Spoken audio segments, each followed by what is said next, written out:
All right, man, peace.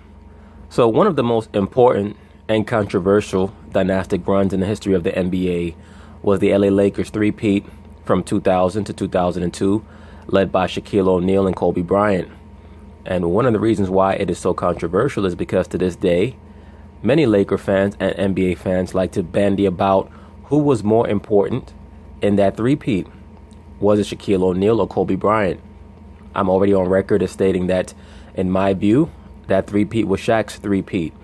He was the most impactful player on the team, and he was the most dominant player in the NBA. There is no doubt about that. And it showed in the fact that he was the winner of the MVP award after they won the championship each one of those 3 seasons. That is not to take anything away from the greatness of a Kobe Bryant. But of course, Kobe Bryant's superfans understand that it's very important to try to re-engineer history on the part of Kobe and in Kobe's defense, because when Kobe's legacy is evaluated amongst the all-time greats, and he pretty much was Robin to Shaq's Batman in that first three-peat, how can they name him amongst the greatest NBA players of all time in regards to that elite level if they cannot give him credit for all 5 titles? Well, anyway, Kobe and Shaq sat down many moons ago to discuss their rise and their eventual demise. So they're going to talk about it, and I'm going to chime in. Kobe, I've been knowing you for a long time. I've always wanted to ask you this question. We kind of have similar backgrounds. I'm from New Jersey. I know you're from the Philadelphia area. You moved to Italy. I was, hanging out in Germany as a youngster. How was it growing up in Italy? Did you live on a place that was with all Americans, or were you with Italian kids? Yeah, because we were also young. I was 6. My sister Shay was 7. My eldest Sheree was 8. And so we were just starting elementary school, basically. And so our parents just immersed us in Italian culture. So we were just surrounded by Italian kids. We were just learning the language as they were. So for us, it was full immersion. And there were no American bases. There was nothing. It was just straight Italian. So where did you get the killer instinct from as a basketball player? Because for me, I used to go on the Army base, and being the big kid, I used to have to play with the big guys. Yes, that was part of Shaquille O'Neal's programming while he was being raised on that Army base in Germany by his stepfather, Philip Harrison, for him to be subjected to playing pickup basketball with grown men. That was part of the initial phase, and then, of course, coming in contact with Mr. Dale Brown of the LSU Tigers, who decided that he was going to bring him aboard. LSU is also the alma mater of MK Ultra athlete Pistol Pete Maravich. So he used to throw me around and beat me up. Where did you get your killer instinct from? Well, yeah, I think a lot of it had to do with isolation. Growing up over there and being the only African-American kid. Yes, you were a black sheep in more ways than one. Not being able to speak the language, I gravitated towards the game. And in that game, you find a lot of, you find solace in the game. And then when you play with kids that might not accept you because you're an outsider, but yet when we come to play the game, that's my chance to get vengeance. It also helped you create that callus around you, that borderline sociopathic callus that assisted you in deciding to embrace the left-hand path of understanding as well as self-empowerment. Vengeance on them for not accepting me, and that's where it kind of started developing. And throughout the course of my life, it's always been that. It's always been the outsider and having to come in and prove, or to seek some sort of vengeance when I play. Do you remember what you told me one day in the forum? Let me say this also about Kobe Bryant before he answers Shaq's question. Kobe Bryant's dad, I believe, is named Joe Jellybean Bryant.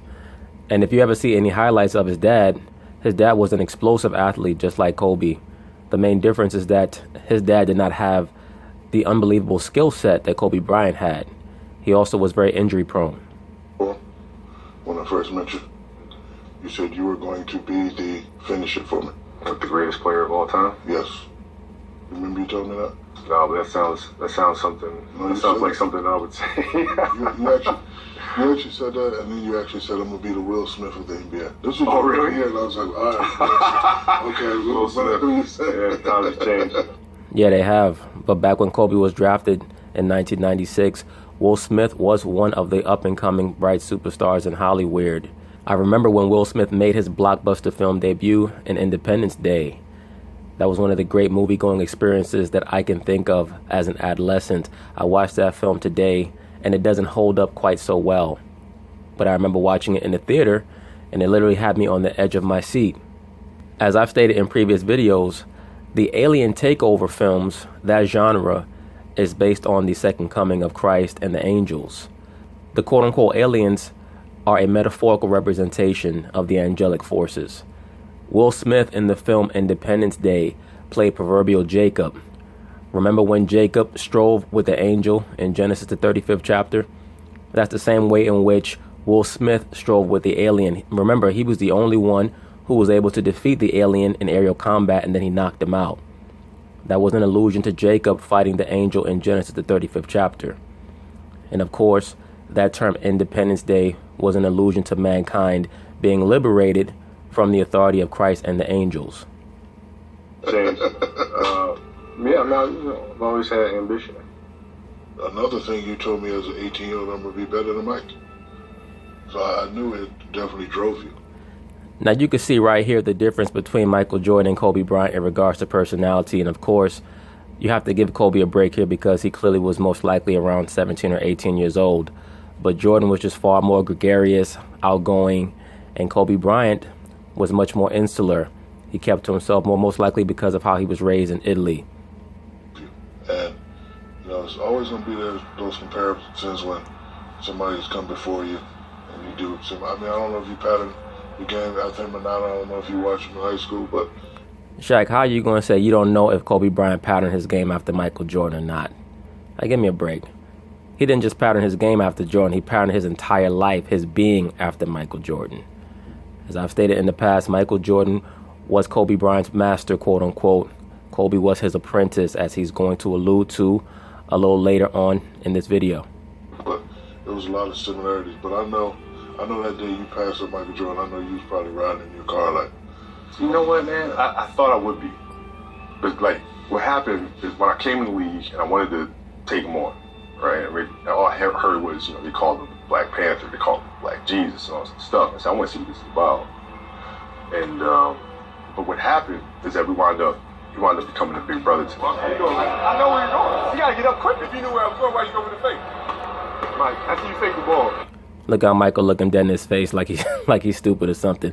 Many of Kobe's more ardent and delusional fans try to compare Kobe to Michael Jordan, and it's truly erroneous to do so because, as Kobe has stated very explicitly just now, he's taken his entire paradigm from Michael Jordan, his entire pattern from Michael Jordan, and he really has not been able to improve on the pattern that was created by Michael. But Kobe's greatness is that he's come the closest to being a facsimile of what he thought Michael Jordan brought to the game.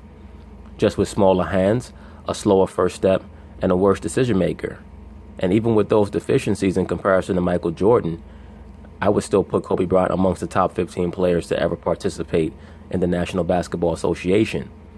But just getting back to the point, a lot of people don't know that Michael Jordan used to take Kobe Bryant aside in the offseason and help him in his understanding of the game. I remember after one of their first matchups, I think it was in the 97-98 season, Michael Jordan stated in the post-game interview that Kobe asked him, how do you feel for the defense? How do you understand how the defense is trying to attack you? And Jordan stated you have to feel the defense out with your legs, your leg placement.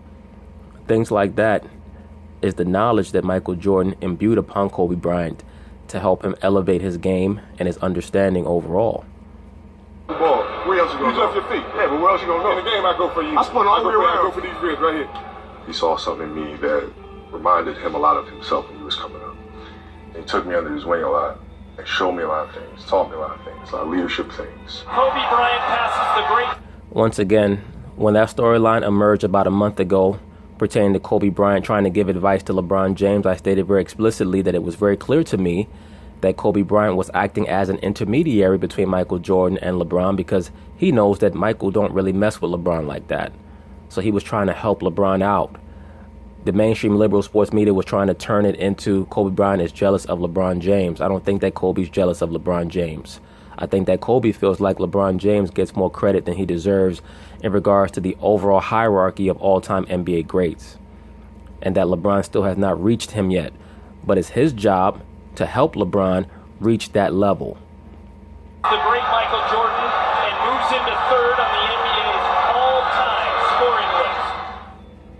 pass him up. I remember talking to him afterwards and saying, this is kind of, it's like he's still here. The information and the stuff that he's passed on to me, I'm breathing that spirit back into the game all over again, which is a lot of the reason why I try to do that now for the next generation, because he did that for me. Bill Russell did that for me. Jerry West, all these guys, but Michael in particular. What most people don't know is our story goes back when I met you in Orlando. Right. You guys were playing the Pacers in the playoffs in '94, and I came to a game, and Penny back then was my role model. And, I looked up to him quite a bit. I asked to take a picture with him. He kind of brushed me off. I remember that. And I came to you, asked to take a picture. You were like, "Yeah, come here, young fella. Yeah, where you from?" I remember that. Penny probably brushed you off because he saw that you were going to be someone that he's going to have to attack in the years to come. A lot of times players understand intrinsically that this person standing here next to me is going to be someone who's going to be coming for my head in the next few years. It's not an excuse, and Penny still should have taken the photo. But I think that was what he was thinking when he saw Kobe.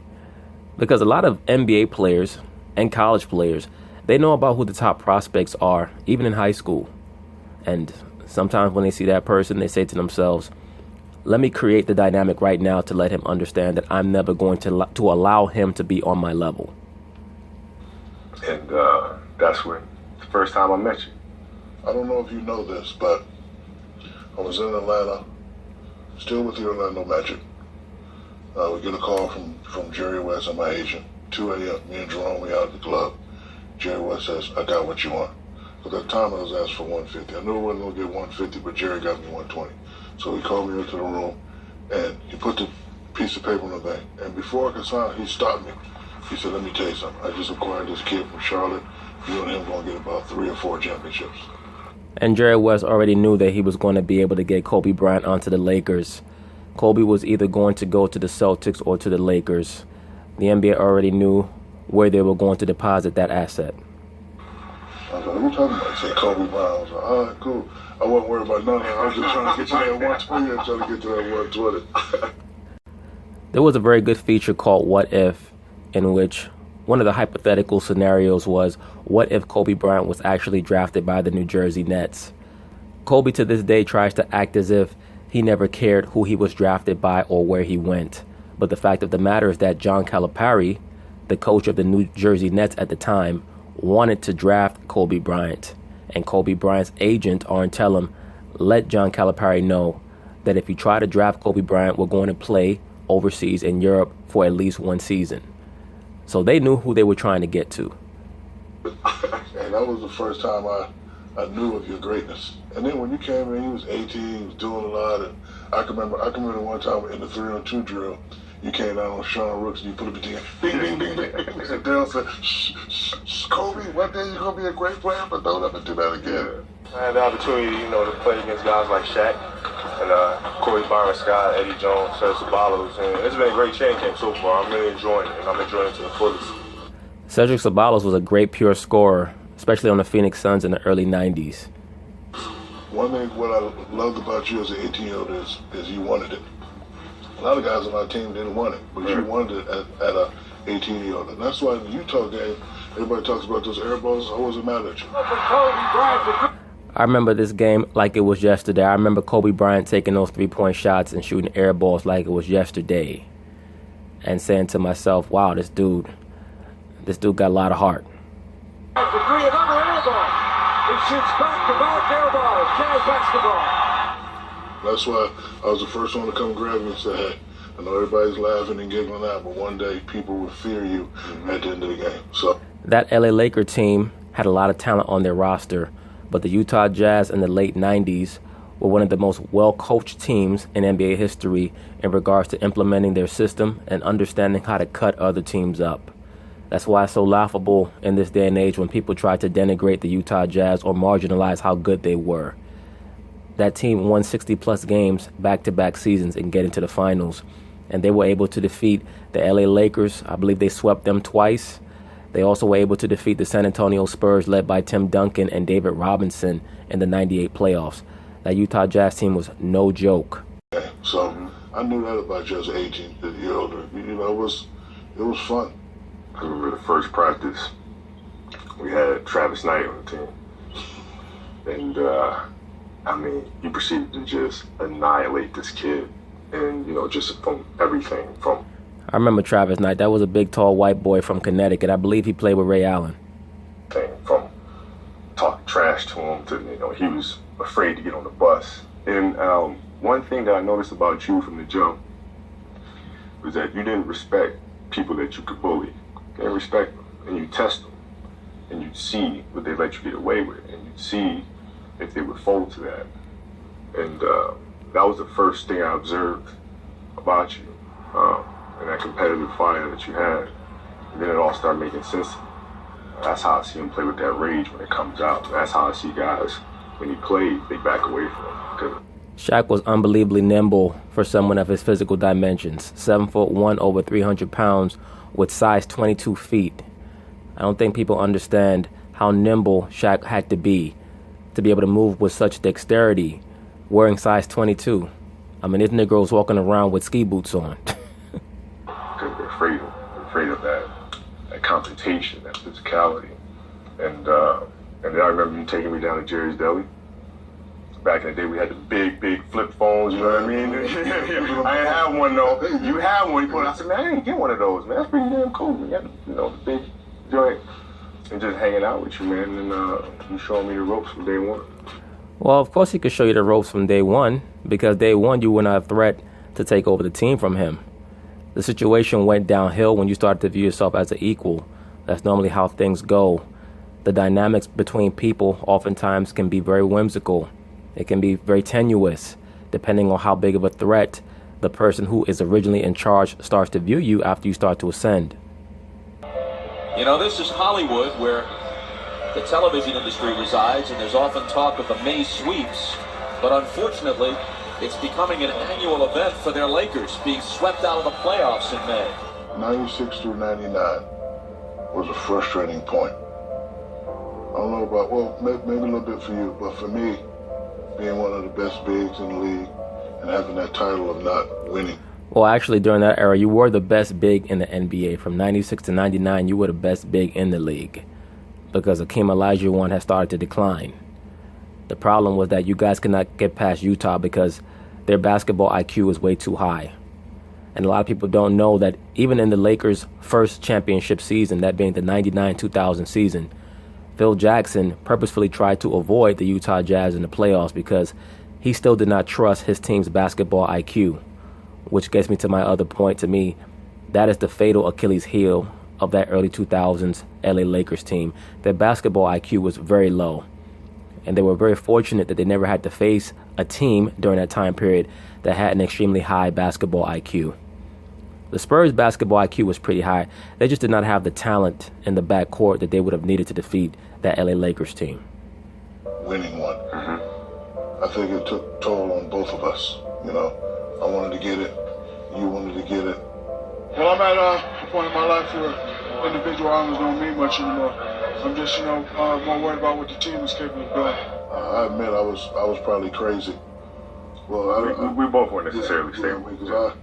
Because my thing is, I didn't want to, for us and for me, I didn't want to have that title of, they ain't got one yet. Right. I remember one day reading in the paper, oh, Shaq's averaging 20 or 30 and doing this, and the great Kareem Abdul-Jabbar said, well, he didn't win none yet. Right. So is he great? And that just kind of... Part of that was Kareem Abdul-Jabbar holding you to a very high standard, and part of that was him trying to maintain his own very tenuous grasp on relevancy. I just kind of... Yeah. You know. Sometimes it could be traumatic for you to see a replacement. You know. Well, I one thing that I understood was your necessity to have to win one. There was a lot of pressure. And I think there was a lot of frustration because you kept seeing this kid, and everybody kept saying, okay, be patient with this kid, be patient with this kid. And you're saying, listen, I don't have patience. I have to win now. And this kid needs to develop now. I think I can remember the first time we had our first fight, and you looked and said, okay, this is crazy. I did say that. Yeah, I did. Crazy. You did. We're playing a pickup game. We was doing a lockout season, Southwest College, playing a pickup game. We're on opposite teams. Right. And trash talking. Yes. And you kept saying, yeah, take that little. I'm looking around. Oh, me. Yes. Right? right? Yeah. I said, well, hold on, ain't gonna be too many more of those, you know. Yeah, I remember that. And what you said, well, what you gonna do about it? What you gonna do about it? And then that's... Well, the fact of the matter is that the both of y'all was a couple bitches back in the late 90s before Phil Jackson got there. And that's why Dennis Rodman left the team. He stated point blank that he had never been on a more dysfunctional team than that LA Lakers team in the late 90s. Dennis Rodman said that. So they were both a couple bitches. The next thing I knew, I saw a big hand coming this way. And I remember going this way. And I remember throwing some lollipop. All the Polynesians came and caught. And then they all just kind of broke us apart, broke us up. I'm looking at this and I'm saying, man, he wants this thing. It affects him. Right? I mean, it consumes him. And then from that moment on, I knew we spoke. Look at Shaq, big dumb looking ass. He like, yeah, that's how I feel. Thank you, Kobe. We spoke the same language. It doesn't matter if we had disagreements this and the other. Our drive to win, like we have to win. There's no other option. We're gonna figure this out. We're gonna get this done. And we did it. Portland has 3 timeouts left. The Lakers have 2. Bryant. That was one of the greatest games in playoff history, that Game 7 between the Lakers and the Portland Trailblazers. That was a very important game for Scottie Pippen's legacy, because had he been able to assist the Portland Trailblazers in holding on to that lead and then been able to advance to the finals, he could have stated that I beat my old coach, Phil Jackson, and I was able to do something that Michael Jordan never did, which is get to the finals without my partner, without my main partner. My favorite Kobe moment is in the finals in Indiana. I foul out. Rose's 20-foot jumper, no good. Rebound should be Shaq. Next minute, loose ball foul. Shaq is out of the game. I'm like, damn, I let the team down again.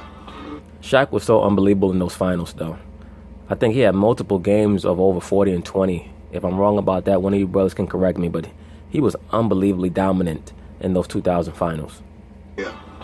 And you put your hand on my shoulder and said, don't worry, big fella, I got it. And you took over. Kobe was phenomenal in this game. Kobe fires the jumper and gives LA the lead. Shaw running one-hander. Fired in by Kobe Bryant. Well, you can just feel the tension in this building. Reggie off the screen for 3. Reggie for the win! No! And that's it. The Lakers. There you go, Jalen Rose ass. Same dude that was sticking his foot under people. He tried to stick his foot under Kobe in one of these games.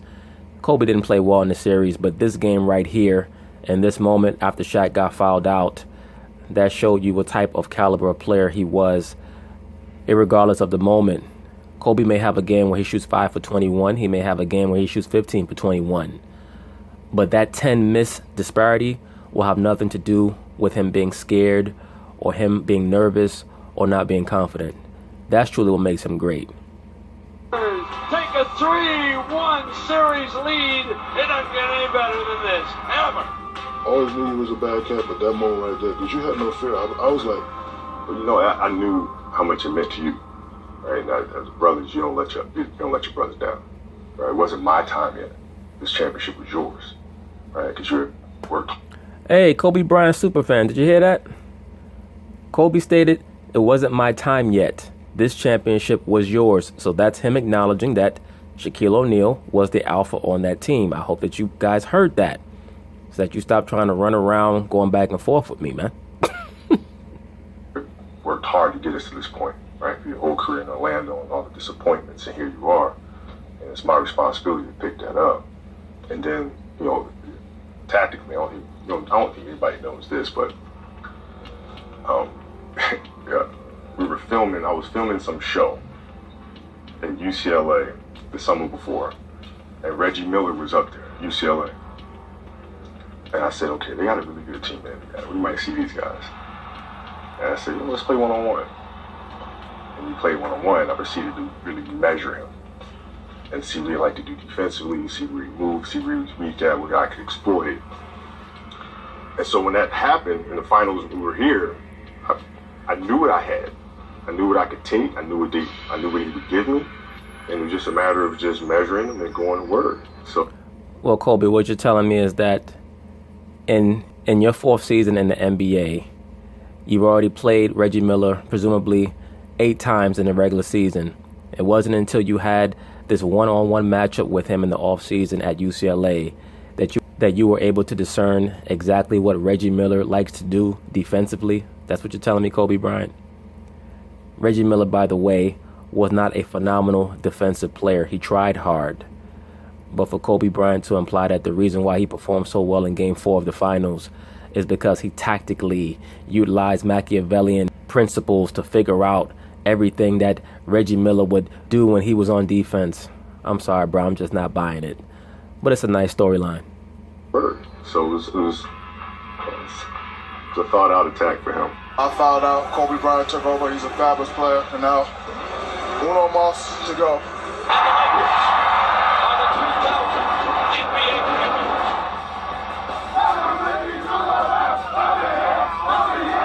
Fellas, we work all year long for it, man.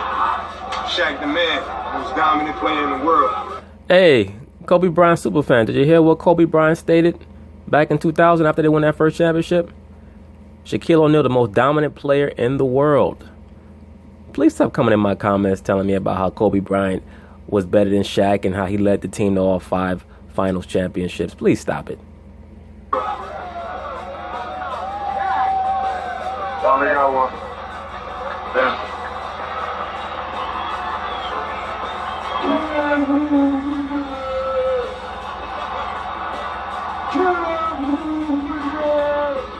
Shaq was such a goofball.